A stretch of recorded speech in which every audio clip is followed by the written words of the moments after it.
Good morning. My name is Manny Sarmiento, the President and CEO of Doral Chamber of Commerce. We are here at Community Newspapers running an exciting, dropping my water bottle underneath me, and running an exciting show today. I guess I'm not drinking water for the rest of the show. So I am here with a very, very special guest. I have, with her such busy schedule, haven't been able to get her here. We had to postpone the last time we had scheduled here, but now finally, and she was here a few years ago. I can show you that one. Finally, we got, and I like to call her the exciting, the wonderful, the amazing Mayor Christi Fraga, City of Doral. Welcome. Thank you, Manny. How are you? You're used to this from me, right? Yes. Okay. This is powerhouse. This is like we don't touch. I'm glad we finally got it done. We've done this before. We've done it many times. I was watching the recording the other day. But we were supposed to come back a couple weeks ago, and I got sick. I wasn't able to come that morning. Yeah, but we got a great article about you in community newspapers. Yes, about the progress of the parks. Very good article about our park, which we have an anticipated opening date for August. It's going to be August 10th or August 24th. Those are the dates that were circulated, so I'm excited. No more delays. I would hope not. Good. Okay. Let's see. We got a new manager a week ago, so hopefully not. Yeah. We're going to talk about that now. I know. First, I want to thank Michael and Grant Miller. They are amazing individuals who do so much for every community, not just Doral. With Doral Tribune, we're trying to spruce up more on Doral Tribune and bring you more news through that exciting publication. And what I love about Michael and Grant is that they created a hybrid system of information, of news that's exciting, that's useful through social media, live, Facebook Live, YouTube, all the media, all the social media platforms and the platforms, and including a great email newsletter. So sign up right now, community newspapers. So with that said, let's talk about you. Now, tell us briefly about your history. I know sometimes I think people get tired of hearing my history over and over again. Make it short. So I've been serving now in Doral for just over 10 years. I was the councilwoman for 8 years. Out of those 3 I served as vice mayor, served under the two former mayors, Luigi Boria and JC. And I went to the school board in 2020, which was an incredible experience. I actually loved the school board, and it was a great experience. My son was just starting school, but it was during COVID.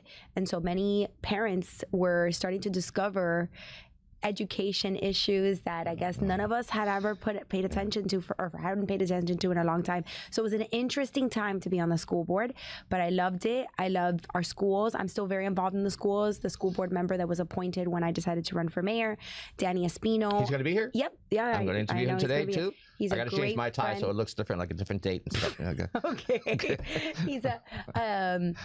He is a great father and professional, and what a nice person too. Yeah, I mean, they're a beautiful family of great friends, and I thought he was the perfect person to take that role because he's a public servant. But we're obviously working very closely together in Doral in the schools. So he allows me to be a part of a lot of great things at the schools, which I still love.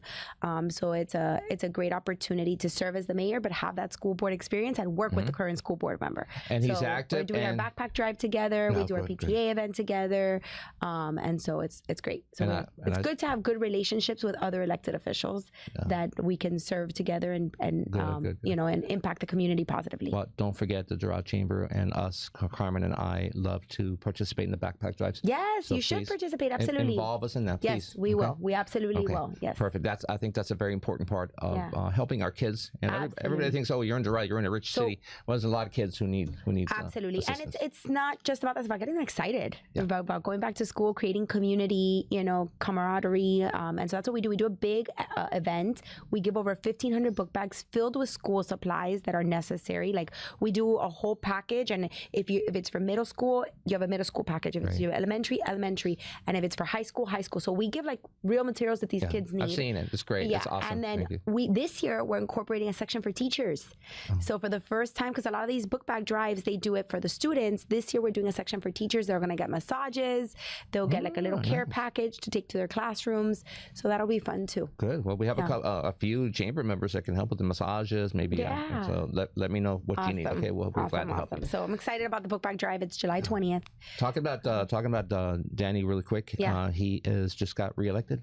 Yes, he was elected with nobody no dared run against that man. Okay, he's a good guy. He's a good guy. Yeah, just like you. Is anybody daring to run against you now? Not yet, but they've got until July 12th. All right, wait, but I've got to say this. Digna Cobra, councilwoman, says that she's going to. Well, she picked up her package. I understand to run for mayor. Yeah. I don't see how on earth she can beat you. But then egos come and go.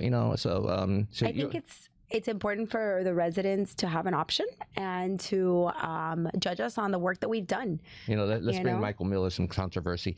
Digna, I dare you to run. Goodness. I don't think you're going to do it. There's no way on earth you can be Christi. So, okay, that's our controversy. Michael, Grant, don't worry. Okay, no more. Okay. So, let's go. July 12th. July 12th is the closing inscriptions for the city of Doral elections, which are in November. Nobody else has? No, nobody has it right now. Okay, so right now. But, we're focused on doing the good work, out there knocking on doors. I've never stopped. I've always been very involved in the community. I like to say, me gusta gobernar de frente con la gente, which means I like to govern with the people, listening, being there, available, accessible. In my opinion, you're doing an amazing job. I fully endorse you. Okay. Now, and someone's going to... That wasn't obvious. You're a nonprofit. You can't endorse people. No, 501c3s cannot endorse. Okay. Yes. As a 501c6, I can do whatever I want. Okay. And I'm voting for you. Well, your board has been very supportive because I think they've seen that we've been supportive of what you guys have done. And in the past, you haven't had that support. I go to them and I tell them. Unjustly, because you guys do a great job too. Everybody that I talk to that has been, and you know what I love about your organization is that you see the continuity. You have members that have been with you for 10 years, 15 years. You're the only chamber that's survived that long in Doral, which says something about what you guys have done. And I don't think you've gotten the credit that you deserve in focusing on small businesses in our community. And so, besides that, I think that you have a great heart and you try and do what's right always. Thank you. And you have integrity.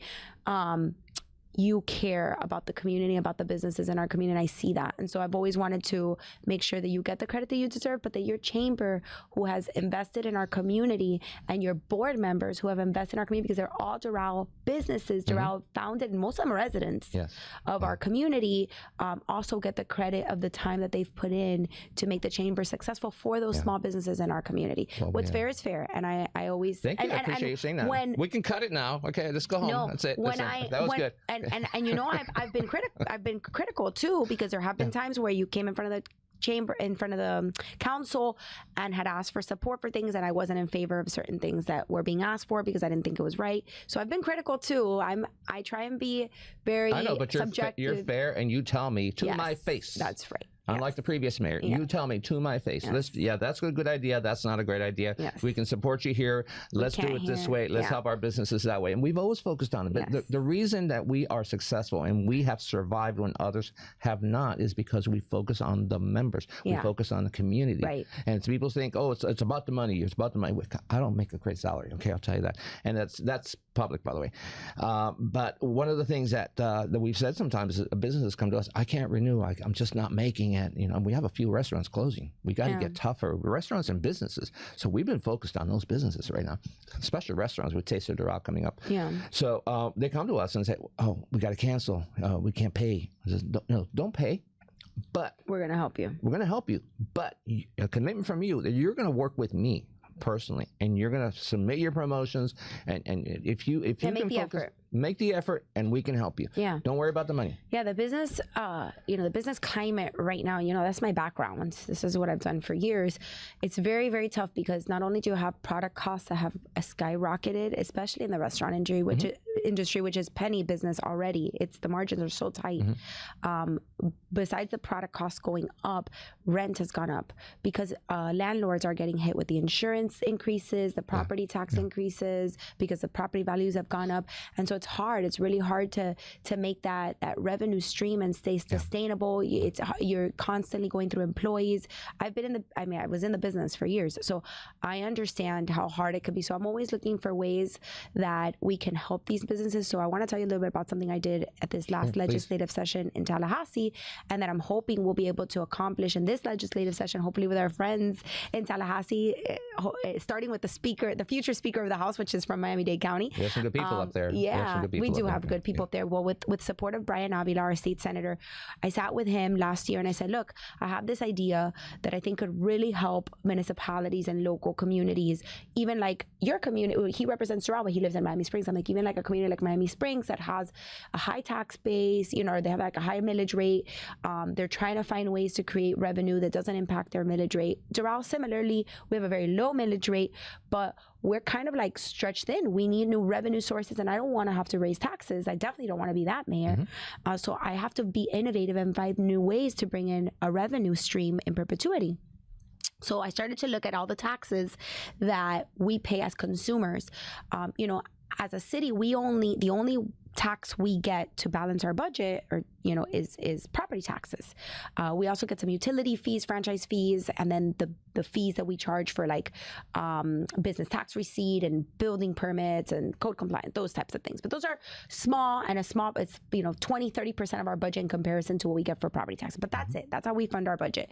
So I started looking at other structures of taxes that are paid. So sales tax, lodging tax. What's going on with the lodging taxes? So I understand we're not getting the tourist tax. Correct. So that's exactly where I'm going to. So we pay. There's a tax called the CDT tax, food and beverage, lodging. Right. If you're at a hotel, if you're at a restaurant, you pay sales tax. Those taxes you're paying go to the county and to the state. So the city of Doral sees zero of that money back. Now, some of that is earmarked for the GMVBC, which is supposed to invest back into local communities, but they stay more in the city of Miami and Miami Beach. We don't get enough. You've heard me complain about that before. Yeah, we don't That's get why we started any of a that group, the funding Doral back. Hotel Association, to gather, and then we started getting attention when Bill Talbot was there. Yeah. Our city started getting attention. Yes. Hey, Well, Doral has surprisingly, last year when I started talking about this, all of a sudden they were like, "Oh, we want to invest in one of the events you guys have in Doral." And I'm like, "Great, one event." So I started looking at this. Doral generates about $20 million a year from these taxes that go to the county. To the county, $20 million that we get zero of that back into our community. As a matter of fact, I wrote a letter to our commissioner. I've written it twice, right when I came into office, and I wrote it about 3 months ago, asking him for funds for Doral Central Park, because, you know, one of the things about that park is that the deed restriction on it, because it was donated by the county, was that we cannot charge a percentage or a higher fee for residents of Miami-Dade County of UMSA for entry to the park or for our programming and our facilities. So anybody who lives in Doral and in UMSA pays the same thing. Anybody who lives in a municipality can pay a differential, right? A little bit more. But you've got Fontainebleau right there across from 87th Avenue and 12th Street, that's going to take advantage of a park that you and I as Doral residents paid for $180 million. Well, they're going to be paying for and a while. We get no differential from that, right? So what I did was I wrote to the county commissioner and I said, can you please help us get at least about $5 million in funding for this park, or help us restructure the deed restrictions so that we can, you know, save a little more money for our Doral residents, who are the ones who paid for this park. Did you get an answer? I got the answer of no, it's not happening. So isn't that the person who loves Doral? Yeah. So I was very discouraged I was very discouraged by his response as our county commissioner. However, I'm not going to stop fighting for that, but I have to look for other revenue sources. So I said, we get zero money from the county back from these $20 million that we are contributors of. So I went to the state, and I went to the state and I said, you know what, we're very fiscally conservative. We're responsibly run. You know, look at all the things that we've done as a city, and we've built an amphitheater. We've got a cultural center. So we can say we are tourist destination. We very well can be and are. Plus, we've got over 40 hotels in our community. So I'm like, so we're generating this tax for you, and yet we're getting no investment back. So I want a percentage of this money to stay in our community. Awesome. So what we did was we wrote a legislation that would take 50% of the CDT tax, which is the tourism tax, that would stay in local communities. Wow. And we would be able to reinvest those funds in in small businesses, in investment in small business, and incentives to attract certain industry, in road infrastructure, and things that make us safe and desirable to these businesses that generate the fund in the first place. Is that being presented as a bill? It was presented last year. We went far. We went pretty far in the legislative session. It got tied down in committee, but I think next year we'll be able to get it done with some tweaking. But also, we got the attention of several other municipalities that said, "Hey, I like that idea. I want in." And I think think other legislators were very intrigued by this. For cities that are well run, this is a great way to continue to incentivize businesses to come to Florida, to come to our communities, and give the local municipalities the ability to decide how those dollars are reinvested into our community directly. I want you to do something for me. When you have things like that, get it to me. Yeah. Let's get it here. This platform, Michael, Grant Miller, the entire Community Newspapers family can get this information out, because sometimes our residents don't know. I didn't know about that.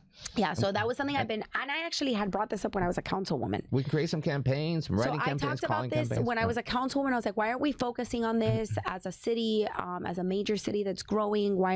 And the mayor at that time was like, it's never gonna happen, it's never gonna happen. I go, well, have you asked? Have you tried? So when I came in as mayor, that was one of my initiatives, was I really wanted to get this done for our residents, because that would represent about $5 million in new revenue for the city that doesn't affect your tax dollars, that allows us to make investment that are going to make our community better, that's going to attract higher paying jobs, that is going to help us, have quicker response to services and police. And so I'm very excited about it. I'm hoping that it gets done next year, and I'm gonna lobby hard for it. Where are other sources of revenue? What's going on with incorporation or annexation? I know we lost the Dolphin Mall. That was a long time ago. So we had 3 applications for incorporation for over 18 years. Section 16, Section 6, and the area that's really all incorporated Miami-Dade, which we're not going to get because they're all unincorporated. I mean, not incorporated. They're government properties, or they're Miami-Dade County properties, owned properties. So we're not going to get that area. What about Flagler Station? Flagler Station. That's a lot of revenue for us. Right? Yes, so that represents about $3 million in revenue for us. Both applications, which is the one where Medley and Doral split baby, which is from 87th Avenue to 79th Avenue, between 58th Street and up to 64th Street is Doral. From 64th Street up to 74th is already Medley. Doral has not gotten theirs, even though we were approved at the same time as Medley. We've agreed to the same terms as Medley. Medley got theirs in February. We are still fighting. February of last year, of 2023. Where's our District 12 commissioner in those? So I went to the commissioner. I said, you fought for this as mayor for over, 16 years, 18 years that you were there. Why are you holding this up now? Did he really fight? I mean, he applied, and when he was the mayor, he made it seem like he really wanted this. So I said, what's the holdup? He made us do another survey, things that we never made Medley do. So I think there's a double standard there. And I think it's unfair to the residents of Doral, because at the end of the day, this new revenue stream will help us have more police officers. Yes, we have to invest a little bit in the infrastructure, but in the perpetuity, it makes a lot of sense for our city. And we need both sections, because if you just give me this section 6, section 15, it's not enough revenue to, to sustain the infrastructure investment that needs to be made. But section 6 does provide that revenue. So, I've been fighting for this since I walked in. It was supposed to be a done deal, because the former commissioner had approved it with the county commission, as they did Medley's, as they did Sweetwater's, but Doral is the only one that's being held up, and we've offered the same terms of negotiation, 4 years mitigation. So I hope he'll give an answer soon to his constituency. Awesome. I want to congratulate you on something. I want to congratulate you on hiring of the city manager, Barbie Hernandez. Let's make that clear who I'm talking about. Hiring of Police Chief Edwin Lopez. And everything you've done in the past 14 months. We wrote about it in community newspapers. The previous issue, you were on the cover. Did you like your picture? Yeah, it was very nice. Okay. You sent me that picture. I cheated. You sent me that picture. But it was a great picture because the picture really highlighted what you've done in 14 months. You look there successful, and look at what we've done. We completed this despite all of the setbacks from the previous administrations. So, but one of the things I want to congratulate you on Barbie, of course, Barbie Hernandez, but Chief Lopez. It really feels, you can talk about how crime is down, but it feels like crime is down. It feels like, people will not come to Doral to mess around. Of course, you have your stragglers, but what's the plan on public safety? Because Lopez is, to me, amazing job. Wonderful person. I think the difference between him and the former chiefs, and they all had their accolades and their they were good at. In his case, he's about the people. Like, he's very much out in the community. He doesn't want to be sitting behind a desk, and I think that's what we were looking for in general. But morale is high. But because of that, because he's out there with his guys, yes. He's investing in training. He doesn't. I'm sorry. Let me interrupt you. Did you see when he came when we had the grand opening of Raising Cane's? Yeah. And then he brought in the whole troop, the bicycle corps in there. So he's out there. He doesn't sit behind a desk. You know, he's out there patrolling with his team, building relationship with the community so that they feel that they can pick up the phone and call the police department. He gives his cell phone. I'm like, I've never seen this before. I mean, I do it, but I don't expect like our other officials to do it and it's sensitive, and he does, and he answers at all times. And so I think that was the energy we were missing, and what I desired to see coming in from our team. You know, I'm really sad because over the first year we had so many great accomplishments, and there was so much energy in what we were doing, and it was destroyed for political reasons. And that unfortunately is something that I'm so tired of seeing in politics, is good people getting hurt and you open the can of worms. People getting out. I know. Well, that's good. That's good. Look, I believe in reality. We're gonna rebuild it. I don't lose faith in our electoral process. I don't lose faith in our people, because I know people are watching, and I know our residents feel it, and they know it, and they see it, and they hear it, and they're involved, and they're alert. And so I don't lose faith that we will regain. We will be able to in November once again have a council that's focused on our community and on the best interests of our people and the public. And not as, you know. But can you rebuild it after the damage that's been done? Because I see it as damage. They got rid of. We haven't stopped. They got rid of Barbie Hernandez with no reason whatsoever. Zero cause. Actually, in my opinion, wanted to ruin her reputation. Yeah, it was full defamation. Not nice. They got rid of the city attorney, which in my opinion was doing a great job. Yeah. Okay. Now, what else? I do love our new city attorneys, though. They're great. They seem nice. Finally, I thought that was going to be political, but I see they seem like that one was a good one. So, what about they wanted to get rid of Chief Lopez? Because you mentioned that. You mentioned that in the city council. I've said that it's very possible that they try and get rid of him, but I think it would be so damaging to the city, and I think it would wake people up even more as to what's happening, because they see that he's a no nonsense, zero tolerance. You know, he's a straight shooter. He wants to do well by the city and by his morale. His officers. We talk to officers. Yeah, I know. The morale is higher than it's ever been, and I'll tell you the only reason why it's not better is because of the inconsistency in the manager's office, that we've lost people because they're like, I can't stick around and lose this chief too, and be subjected to what I was subjected to for so many years. I've had guys tell me that they're like, I can't do this anymore, Christy. Like there's been so much inconsistency here for so long that I have to go. But we have people in the council that don't want to move forward. It seems like they don't want to move forward because we've had 13 city managers in 21 years. Wow. There's no consistency in that. Something has to change. Yeah, but you hired Barbie Hernandez, so let's get rid of her. For what? For no reason whatsoever. For no reason, because she wasn't doing what in other council members' minds, what I wanted. She wasn't doing what one person wanted. She was doing what was good for the community. She was focused on protecting the community, making sure that our vision was advanced as a team, and that things were being done. Things got done. Right. 14 months of getting things done, and we don't have a strong mayor, unfortunately, in the city. No. So it had much to do with her department and what she done and how she structured things, and things got done for 14 months with your answers, and people were being responded to. And listen, we weren't going to be able to do everything that our vision wanted to implement, or like what our ideas were in 1 year, right? Mm-hmm. Things do take time in government, but we did 14 months. I would say 80% of the things that the park wasn't getting done before you. 80% of what we committed to doing got done. Yeah.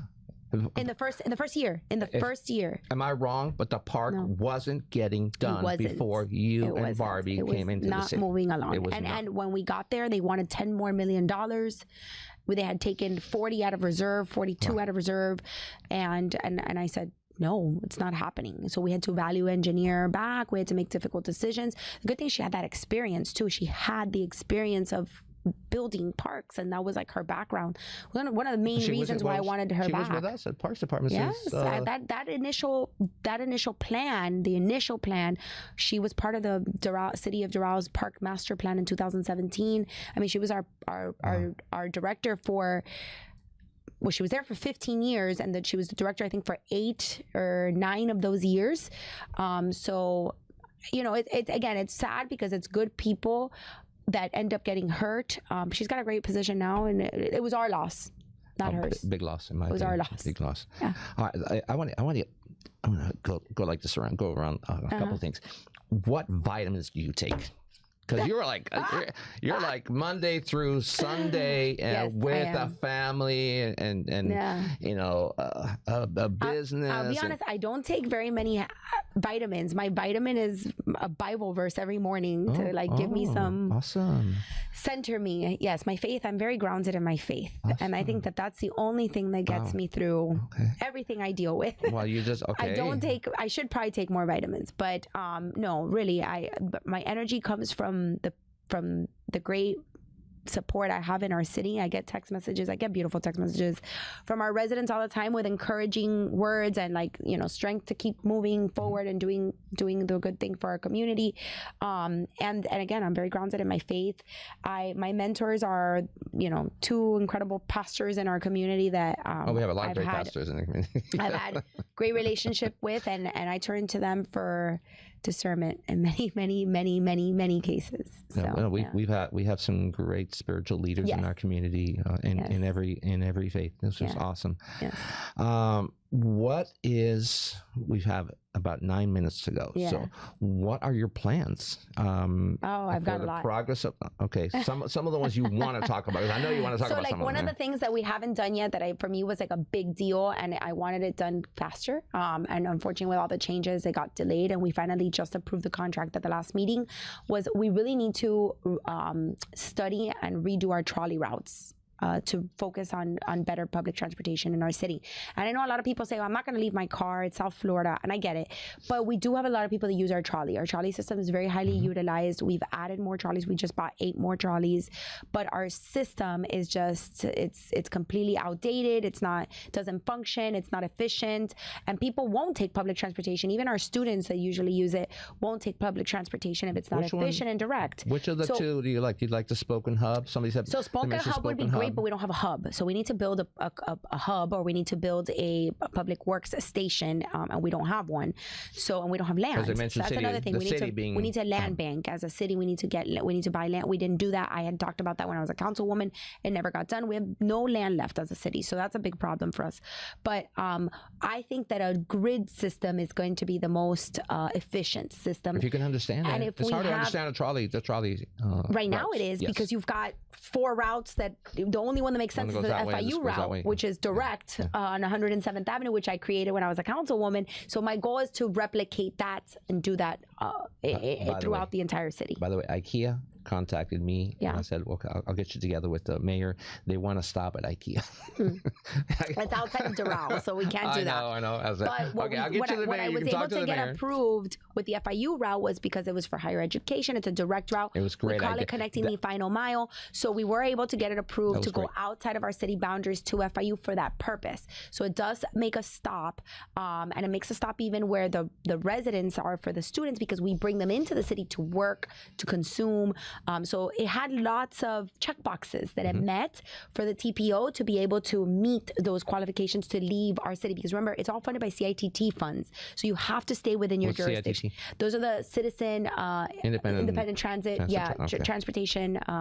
So that is the half penny tax. So that is what funds the trolley system. We've also expanded freebie. We expanded freebie for senior citizens. So connecting that final mile is really, really important for making our transportation system better. So that was one of the things that I really wanted to do, because I think improving that will make it more accessible, more efficient, and more user-friendly. Oh, you're an FIU graduate too, right? So yes, you understand. Yeah. FIU continues to expand, have great programs. So I just brought FIU in also to have a partnership with them at Doral Central Park for the aquatics facility, and some of our athletics programming. Right. So, we're looking at new creative ways to be able to expand, again, increase revenue without touching taxpayer dollars, without touching our millage rate. So those are the things that are really important that we need to focus on for the future. Enhancing more cultural programs. We now have the cultural facility, as well as we're going to have the amphitheater. If we don't utilize it correctly, if we don't plan for it, if we don't continue to budget, it's going to become a burden for our city. So we have to be prepared. One other thing that shocked me coming back was that it wasn't just the money that was being improperly spent on the construction of Doral Central Park, but it was that there was no plan for operation. They had no plan for the operations of this park. So how were you going to run it? Because it's not just building it, it's now maintaining it and running it so it doesn't become a burden on our tax base. So we didn't have an operations plan. So for me, it was like, we need to create an operational plan for how we are going to run this facility. Because now as we open it, do we have the employees to run it? A pool is very expensive. Do we have the plan for that? How are we going to generate revenue so that we're not being profitable? I don't need to be profitable, but I need to be revenue neutral so that I'm not burdening our tax base. So that's being prepared for these types of investments too. Let me when you can get a voice, one of the things that I think, going back to transportation, one of the things that I would like for you to focus on with the county and with the state or whatever it takes is east-west. Yes, well, we are working. The railroad tracks. They go right by our office. Yes, if you don't put a station there, that's great. Okay. I've learned a lot being on the TPO, right? So yes, we have the rail there, but it's not efficient for passenger rail. Passenger rail has totally different guidelines and requirements. So just the upgrades to be capable of holding passenger rail, it's billions and billions of dollars. Is it really? Well, I think it's maybe not billions. It's like hundreds of millions. That railroad track runs by. I don't remember the exact number right now, but they gave us it's in the hundred millions of dollars. It runs by the Doral Chamber office, and I'll tell you, eventually it will happen. I think it should happen. Eventually it will happen. But look, our commissioners are not pushing it. It's not a priority. It's very complicated. But yes, I do think it should be a priority. The solution's a bus. And we know East-West corridor is probably one of the most important corridors. That Brightline was able to do it. Tri-Rail is expanding. It's private funding. It's different. It's different when you're talking about public, and the infrastructure is different. Can we get Brightline to come this way? I don't know. Good question. Yeah. All right. What's the plan? Let's go back to the businesses. Unfortunately, Dragonfly shut down. Yeah. Chevy's shut down. Coppola shut down. Yeah. What's your plan? How can we? I mean, we're pushing hard as the chamber, the Doral Chamber of Commerce, especially on the Taste of Doral program. We have Doral Restaurant. We come up in July. How can we help these businesses more? And look, I'm telling you, I think it's a bigger issue. It's global, and it's very heavy on the inflation we've seen, and it's impacting the businesses too. And that the problem is that the only way they can make up that differential is increasing the prices of their food. We've seen increase in prices to minimum wage now. I mean, you're talking about minimum wage going up to $15 an hour, and I'm not saying that it's not required, it's not needed in certain cases, but it just creates a huge burden on these businesses, right? Where does it stop? It's a domino effect. So when you increase the prices of the product, the consumer ends up paying it, and so it's just cyclical, right? It's like it doesn't stop, and so that's why I think, for me, the way I found I can help is by going and advocating to keep some of these funding mechanisms within our local community, so we can reinvest back into these businesses. It's the only way we're going to be able to really help, because I can provide resources and tools and all these educational platforms for businesses to try and get better equipped to help themselves market and get out there. But it's really hard if the families don't have the revenue or the money to go out, the excess income to go out and spend money eating out 3 times a week, 4 times a week. We have exceptional restaurants, exceptional entertainment locations like King's Dining. What we've done, this is what has always been, we've been very frustrated at the Chamber, because we have brought programs in like Taste of Doral, And then we never got the support from the previous mayor. Yeah. Never, ever got the support for Taste of Doral. The concept of Taste of Doral is that we have exceptional dining. Exceptional dining. Yeah. From fast casual like Twin Peaks. Twin Peaks is now packed. Okay, we have Cooper's Hawk, exceptional locations. So what we do with Taste of Doral, started 13 years ago, is to market our area for the dining and entertainment that we have here, to bring them in. One of the concepts that we had with that was we got 13 bus benches donated. So we had Taste of Doral everywhere. I probably upset, Pepe Diaz over in Sweetwater, because we put bus benches in Sweetwater, Westchester, because Inside Street Media, which is the official one for the city, he says, "Oh, I don't have 13 in Doral, but I can give you Sweetwater." And I said, "Yes, because I want people to come in." Right. So my suggestion is, work with us, the chamber, in our Taste of Doral program. Now we have Doral Restaurant Week in July. So every day we feature some kind of special, either through emails. Yeah. Every Friday we send out Taste of Doral 2 p.m. Yeah. to get people to come and dine here, stay here, instead of going to Wynn. Going to Wynn was a pain. Yeah. Hey, going downtown is a pain. Going Coral Gables is a pain. We have exceptional locations here, so we got to keep them here.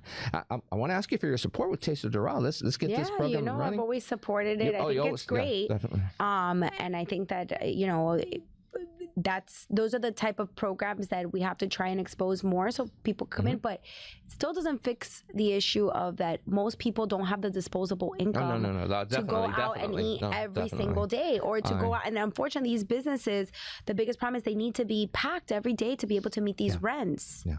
When you're talking about rents that are extremely expensive, when you have to pay a $30,000-$40,000, rent bill, you need to be invoicing, or you need to be bringing in revenue. I was going to say facturando, because I can't think about how to say it in English.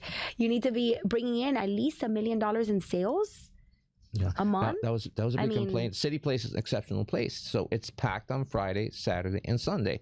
So I've had businesses there that are chamber members participating in Taste of Doral, and their concern was, okay, what do I do Monday, Tuesday, Wednesday, and Thursday? So we did the food tour twice. That was fun. We need to do that again. We did the food tour twice to bring people in and awareness and actually get them fuller on the weekends. On the midweeks. So there's a lot we can do. But inflation is hitting businesses. Don't be fooled. It's hard. It's really hard. So again, I think that the best way to do it is things like what you guys are doing as far as education, marketing, getting people out. It's even hard for them to do promotions right now because it eats into their revenue.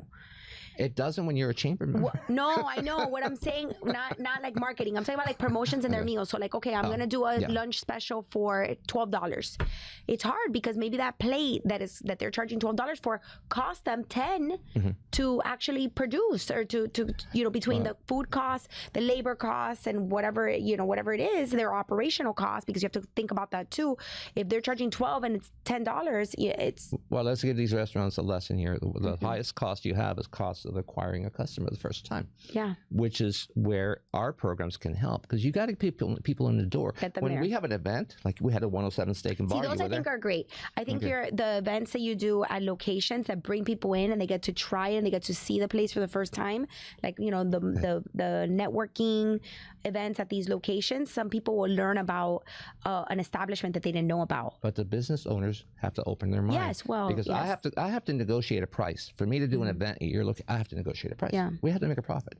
We have memberships and events, and that's it. That's our revenue, because we don't get anything from the county.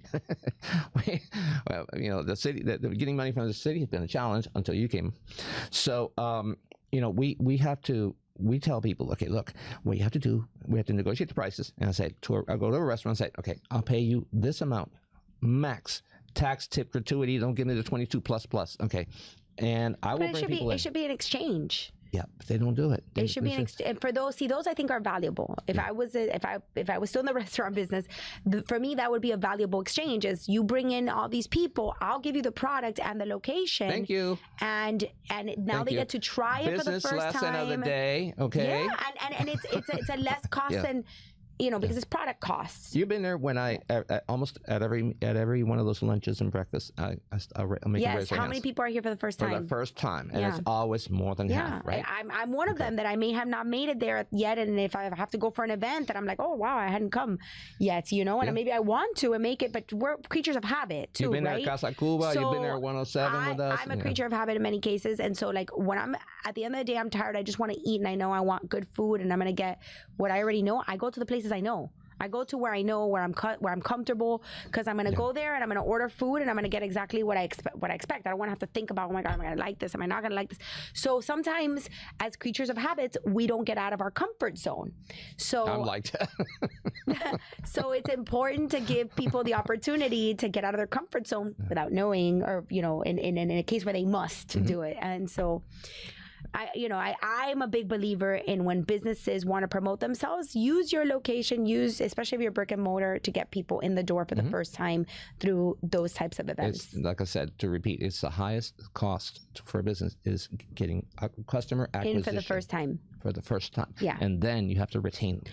Well, and I think with the retention, it's not just your product, right? The quality of your product, but it's also your customer service. That's number one, in my opinion. It's number one. Because if the food is bad, but the service is good, you'll give them another shot to come back. But see, here's the problem again with that. I experienced it a lot when I was, when I ran our businesses, which we sold, was there was so much turnover. It was so much turnover that I was constantly training, and you get tired. It's like eventually the training lacks because you're like, I have to do this all over again. And you can't be everywhere. When I had multiple stores, it was like I could not be at every store at the same time. So it was very difficult to train everybody like I would treat a customer. I tried, but I understand the frustration of our business owners, and we have to keep trying to find innovative ways to help them. Okay, real quick, because we have a minute 45 seconds. Yeah. She gave us, Rachel gave us extra time. So you had to run for 2 years. Yeah. Because you stepped into. I was finishing the previous mayor's term because he vacated the seat to run for another office. So what would you like to say to the audience about why they should vote for you in November? Well, first, I have to say thank you. I'm extremely grateful and humbled to be able to serve the city of Doral and to serve as the first female mayor and your representative. I think that it's an incredible community. We have so much left to do, so much potential. And if I am given the opportunity and the honor of continuing to serve for an additional 4 years, which I believe we will be able to accomplish incredible things together, that I'm going to focus on the things that only put our community and the interests of our residents first. We still have some uphill battles ahead of us, and I know with the right people in these positions, we will be able to continue to be the greatest place to live, work, learn, and play. Wow, that was awesome. Yeah. All right. With that, we are done here. I want to thank our producer, Rachel, in the background there. Our lovely Vice President, CFO, and my everything, my wife, Carmen Lopez, co-founder. We started 2008. Yes. Thank you, Manny. Oh, thank you for being here. Marianne, Marianne, what's her title? She's my Chief of Staff. Chief of Staff, perfect. Okay. Marianne's always so responsive with me and the rest of the people in the community. So Grant and Michael Miller, the entire community newspapers family, this is the place to advertise. Let's lift up. We're going to lift up Doral Tribune. We're going to bring more news to the community in English and Spanish, and bring amazing people like Christi. Watch out for our other program with our District 5 School Board Representative, Danny Espino, coming up. Thank you so much. God bless you. Have a great weekend. God bless you, Christi. Thank you, Manny. Thank you for everything you do. I appreciate it. I'm always here to serve and to be there for you guys. Great. Have an amazing